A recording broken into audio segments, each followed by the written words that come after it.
Normally we always have a major first party racing game to come out with the launch of new consoles, but weirdly enough that hasn't been the case this time for both PlayStation and Xbox.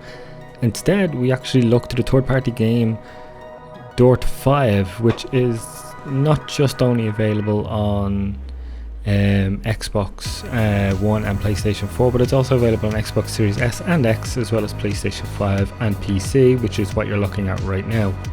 Dirt 5 very much distanced itself more from the Dirt Rally series, and in a better way for it. We had previous iterations that sort of tried to blend the two. Here we have just pure unadulterated enjoyment for the racing and the rallying control of cars on these fantastic locations, these incredible looking courses. What you have then is a game that's campaign is quite literally by the numbers. It's very straightforward. You jump in, there's branching paths, but they all sort of lead to one of a few different ending events, and you move on further and further.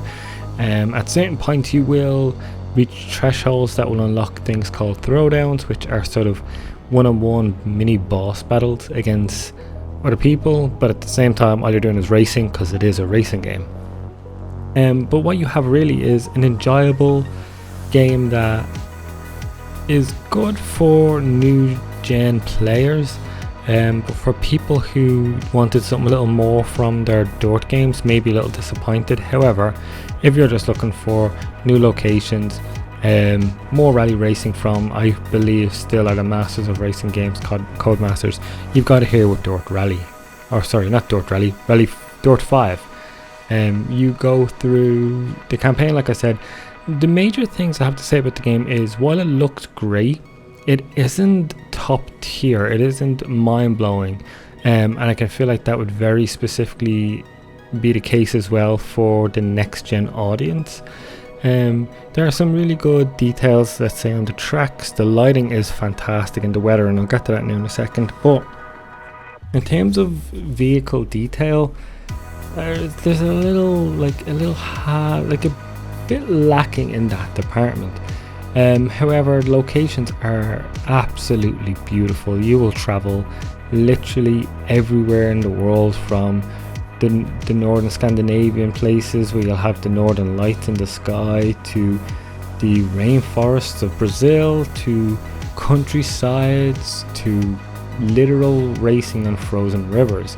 And you'll do this across a number of disciplines, from land rush and typical rallying to the bane of my existence, which is sprint racing, which is basically these weird bucket cars that you kind of have to learn to drift perfectly, but it's just not, to me, not an enjoyable experience. But the reason why I bring it up is it just shows that despite that the emphasis now is on track racing, there is a different discipline for every type of player.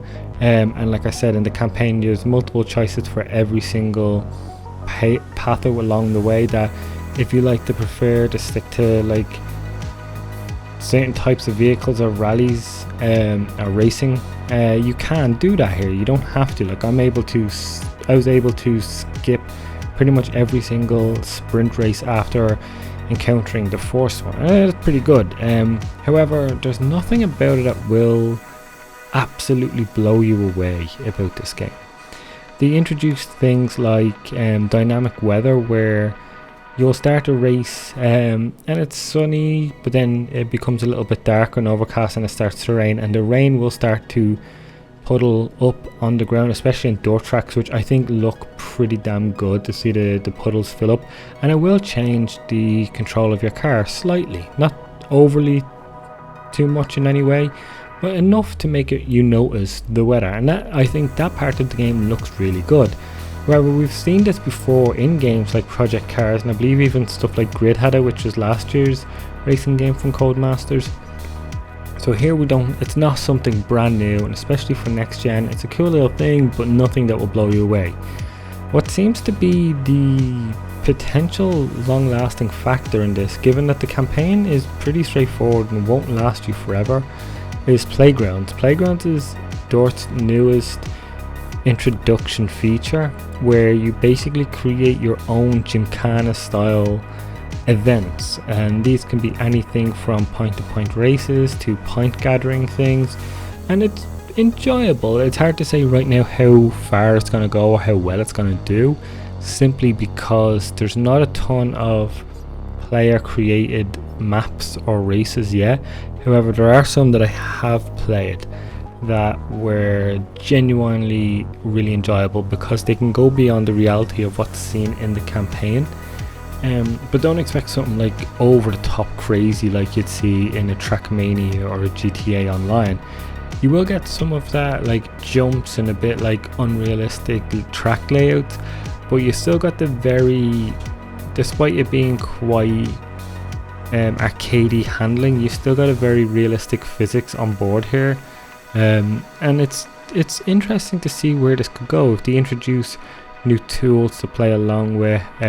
This could be something worth returning to over and over again, but as it stands, it is another Dort game, which means it's a solid racing game, but it does lack a little bit in the visuals department. Don't get me wrong, it still looks incredible, hopefully you can see from this, but when it comes to the big next step of next gen, it's not quite there that you'd expect on the launch day games. However, for everyone looking for a new racing game, Dirt 5 once again holds up a really high bar, and it's only let down by expectations rather than execution.